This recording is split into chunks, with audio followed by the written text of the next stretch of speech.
Welcome to Ram and Goat Astrology. I am Laura Lee, and today is an episode of The Rambling Ram, which is me. Thank you so much for joining. I am so grateful to have your attention, and there's so much buzz on the internet everywhere, right? You have so many options to choose from, to listen to, and I really do appreciate it so much. So much gratitude. Thank you.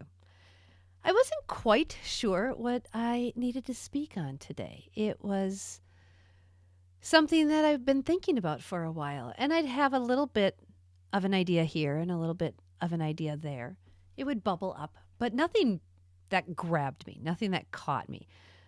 Even before doing this recording, I wasn't sure. So I grabbed my trusty card deck. I turned to the cards. I use Oracle cards quite a bit, and I've started to do this, I want to say maybe about 10 years ago, maybe even a little bit longer. But about 10 years ago is when I slowly started to incorporate them on a regular basis or semi-regular basis whenever I needed a little bit of guidance, whenever I needed to just lean into, the trusting of what I was feeling, then the cards would give me a push in the direction of, this is where you need to be, or maybe steer clear from that person or that experience or whatever. So I've really come to feel comfortable with the energies that come to me with the cards. So one of the things I wanted to do today was pull a card to see what it is I need to chat with you about and what you guys need to hear. I use the Star Codes Astro Oracle deck by Heather Rowan Robbins. I love it. Love it, love it, love it. If she's listening, thank you. They are amazing. She is a ceremonialist and practical, intuitive, choice-oriented astrologer and palmist with over 40 years experience. You can find more at rowanrobbins.com, RowanRobbins.com. Cool. I love her stuff. Happy to shout her out. I use her card deck frequently. So the card that I chose, or that came out, was Sagittarius. And the artistry in these cards is amazing. If you are not watching, it's a beautiful centaur, golden, and shooting an arrow like kind of back behind him as he's propelling himself forward. And the colors on there, like I just got Santa Fe came into my head. Santa Fe, New Mexico has these Aztec golds and reds and teals and turquoise colors. So that's what's in the card. It's beautiful. So with Sagittarius, I'm just going to read the book and what she says because it makes a lot of sense. And we'll just talk about it from there. Sagittarius asks us to think big, travel far, and use our restlessness and curiosity to create. A mutable fire sign, Sagittarius's symbol is that of the centaur, half human, half horse, which epitomizes the connection between humans and the natural wild world. And mutable fire sign means it's changeable. It's not a solid fixed thing like Leo would be the sun in the sky, a big ball of fire we would like to stay constant-ish. And Sagittarius energy is very, very changeable. I love to think of it like fireworks.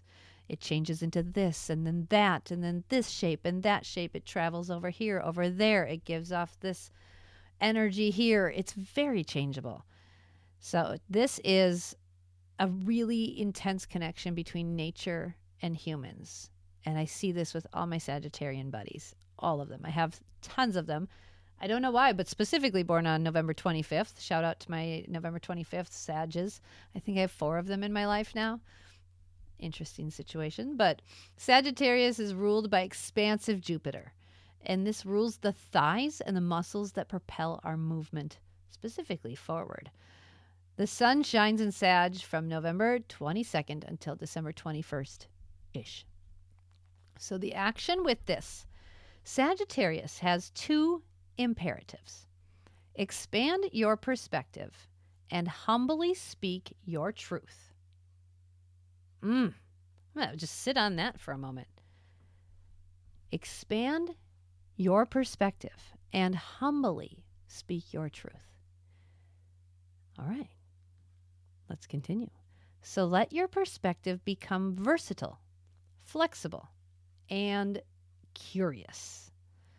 Travel in the body or in the mind and explore a larger philosophical, environmental, or metaphysical context for this particular situation that you're thinking of, or for you. So typically when you pull a card, you have an idea in your head or you're looking for guidance in a particular situation. And my guidance was, what shall we talk about today, right? So we're supposed to imagine that we are on a mountaintop and look down at your life from 1,000 feet up. Okay, take a moment and do that. If you're driving, keep your eyes open, but kind of picture this in your head. You're up on a mountaintop and you're looking down on your particular life. This mountain overlooks your particular life. Now take it further, like astronauts who look down on top of our spinning green and blue globe and see no borders between countries. So now rise above the mountain and go up into space and view your country, your world without lines, without the governmental placements. You are a global citizen. Change your life to reflect this reality. That feels yummy. That feels really good for the energy we are in right now. There's so many protests going on with colleges and protesting what's going on with all of the stuff in Gaza, and we've got a lot of issues across the globe that most of the humans want to resolve, but the small amount of humans in charge want to hang on to that power or illusion of or whatever. So we've got this global society that's like, okay, we're done with that way of doing things. Let's do things on a better system. Let's figure out how to do this so that we all can evolve together. Right? We act like sustainability is like this fad, and reality, like we don't live on the planet without it. So we have to evolve. We have to figure some things out. And we have to expand the way we do this. So we have to change our life to reflect our reality as a global citizen. Okay.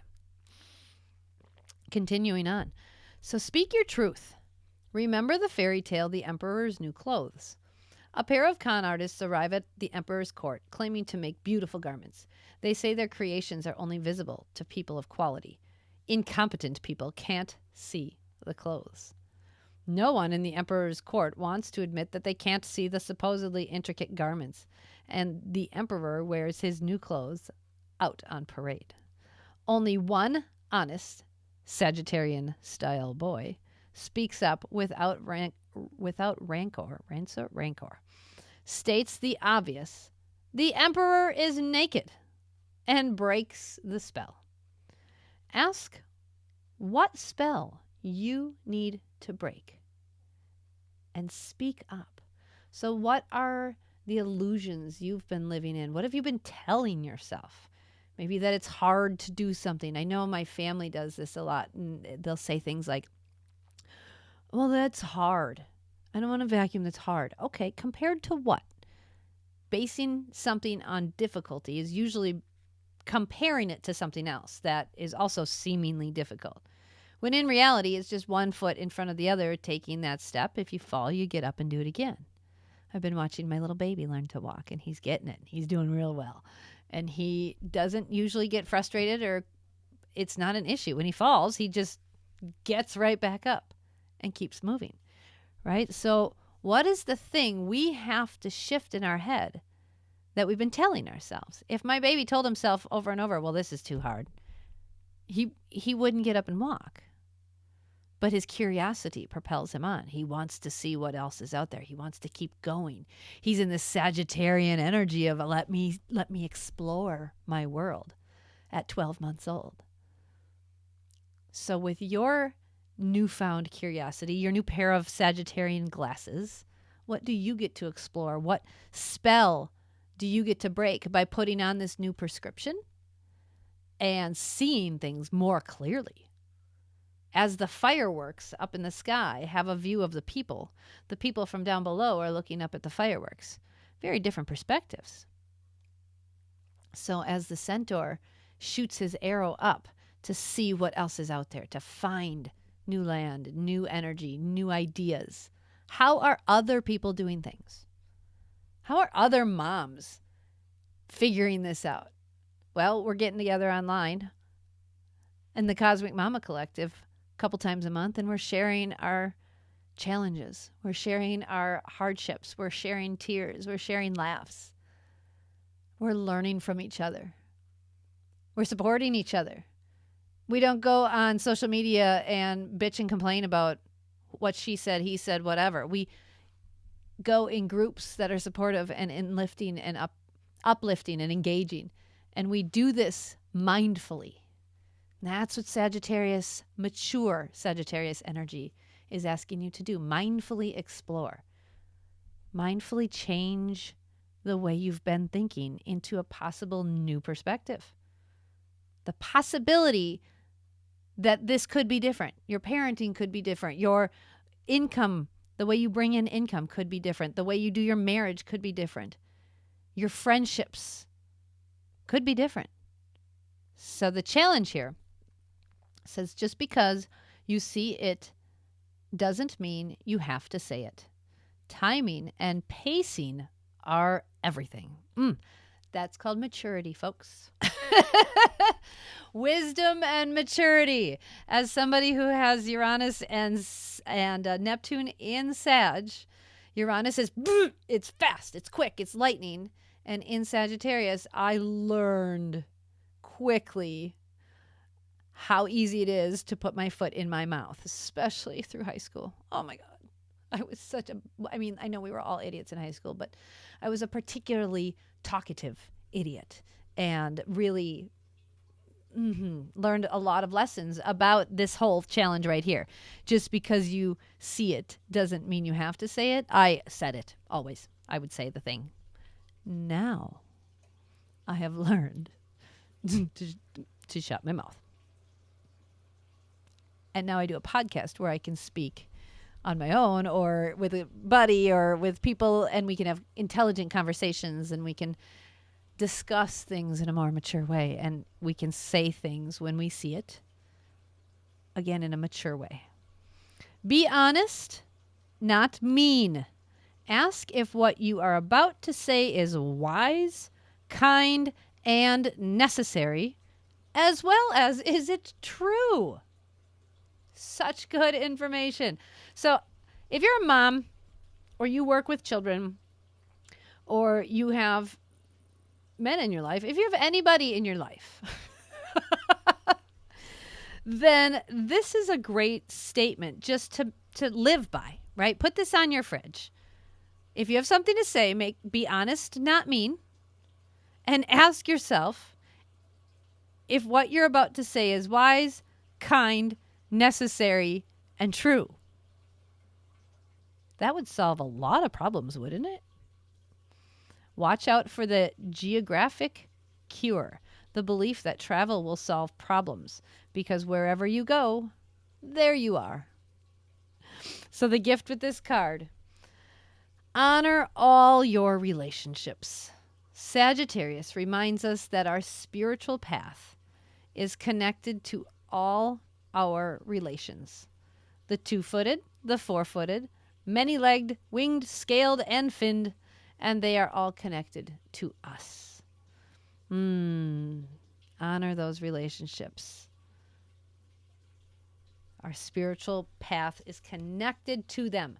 Whoever you call into your life, whoever you're attracted to or repelled from or need to be in contact with but don't get along with, whether it's relationships that you are married into or that you work through at work or through your career, we all encounter them. We all encounter a lot of them. Challenging relationships. And most of the time, that is the karma we are here to experience and to work through and to heal and recognize the triggers that each person brings up in us and create awareness, do the work, create safe space for yourself to do the work so that you can journal or cry or actually understand it.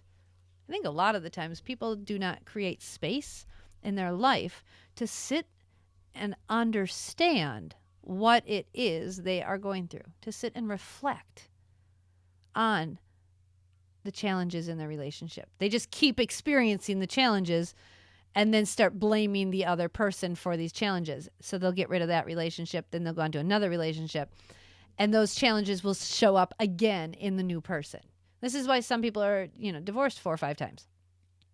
It's not the other person, I promise you. It's the stuff inside of you that you got to deal with, but you're not taking the time, and I don't mean you particularly, but people in general have not taken the time to sit and process. And don't get me wrong, I do not actually enjoy this at all, especially an Aries, Gemini sun, Aries sun, Gemini moon, Gemini rising, 4 planets in Libra, 1 in Aquarius, no Earth. I don't want to sit and process. Ew. No, thank you. I would much rather take action on something new, create something, play, go outside, do, talk. I would much rather not sit in quiet, journaling, meditative space with my music, my 432 hertz music going in the background, and just close my eyes and focus on my breath. I'd rather not do that. And when I do it, things get better. Things feel better. Things flow better. When I do my journaling, there is always some kind of relief. Sometimes it's not real long lasting. Sometimes I have some deeper stuff that really requires some incredible inner work. But I'm learning to create the space and carve out the space. I don't care if I'm a busy mom of 5. I know if I don't carve out the space, I will have to carve out the space because I will get sick and or injured. That is how my karma shows up. I get sick and or injured, and it is incredibly frustrating when it comes out of nowhere and hits me. But if I make space and time to process and to have that downtime, that rest, that space to breathe, without the mama, without the phone calls, without the giving. I love giving. I love talking. I love telling people the things I know, sharing, connecting. And my Gemini moon needs to receive and needs to be away from people. As much as I love people, the being away from people is really important. So that space is something I'm working on. Still uncomfortable. And when I do it, I feel better. So I just keep finding these small moments. 5 minutes here, 3 minutes here. Breath work in the car before I go into the grocery store. Stopping my daughter before we go into the 3-year-old classroom and kneeling down at her level, holding her hands, looking at her and saying, let's do some deep breaths, honey. And taking 5 to 7 deep breaths outside of the door. Taking that time to reset and process before we shift energies. Taking the time to sit in your room, journal or cry, right? Getting the understanding down as to why we keep experiencing the relationship replays, we'll call them.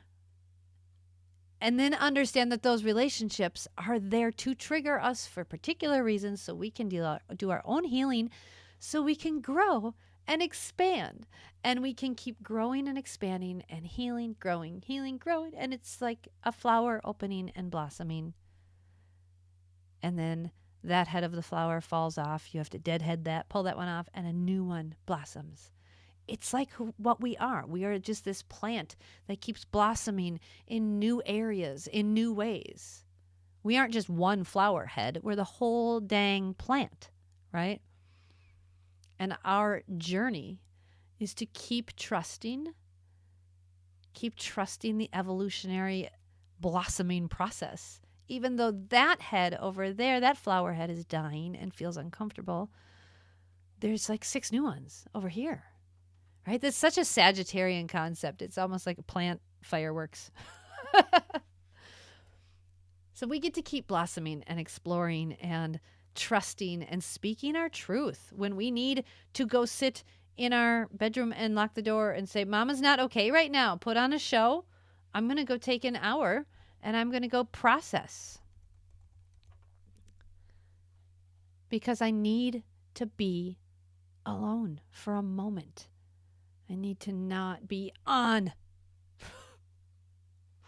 all the time. Or taking that 5 minutes in the car before you get out from work and get into the house with the kids, or whatever it is for you. You know, getting off the train, that subway ride home, putting your headphones on, zenning out, and just shifting your own energy consciously so that when you shift into a new environment, a new experience, you have energy that's open and ready for that. Sagittarius is great at shifting. And I think it's interesting that this card came up because there are no planets in Sag right now. But Jupiter and Uranus just had that big conjunction, and Jupiter rules Sagittarius. So we have an energy, a big expansive energy that just happened to us with this connection to the chaos planet and the sudden change planet. So we have to really have a new perspective in life right now. And it does need to be around Taurus themes. So we got to take a Sagittarian perspective around Taurus themes. So again, saying something in a mature way, speaking our truth in a kind way, being honest. Taurus is relationships. So those all hold true with relationships. It's also money. Taurus is very concerned with money and safety of your environment, your home, having things nice. So this Jupiter-Uranus conjunction in Taurus has a lot to do with making sure we make changes in our relationships where we need to. We take that new perspective in our money relationship. The way we bring in our finances probably needs to change in some way. Working together. I just actually launched a new business group this morning with some of my solopreneur ladies that I love and work together with. And we are meeting to do this feminine business empowerment group. And I need this because I need a new way to connect and to share and do that affiliate thing. Do the feminine sharing thing instead of the masculine competitive. Do the feminine inclusion thing with business. So I launched that just this morning before recording this, and it feels so in alignment, especially with my solar return chart this year. My career house is at 29 degrees Aries, so I need to be really, really mature Aries about making it fun, but again, being mature. And then the rest of my career house this year is in Taurus, so stable and steady and focused on foundation and finances, and doing so in a big way, where Jupiter is this year in my solar return. So I love solar return readings. They're very helpful for me understanding what I'm supposed to be working on. And this is all energy we've got to do with those new Sagittarius glasses. So everybody get your Sagittarius glasses on and see things in a whole new way. Oh, look, little hearts. See things in a whole new way. And I'm so grateful for you and helping me to see things in a new way, because I love exploring my own thoughts through this podcast. And I wouldn't be able to do that without you. So thank you so much. And if you like this and think this is helpful for somebody you know, please give it a share. Send it on over to them. We certainly appreciate the listeners in our lives. Take care, everybody. We'll catch you next time. Bye-bye.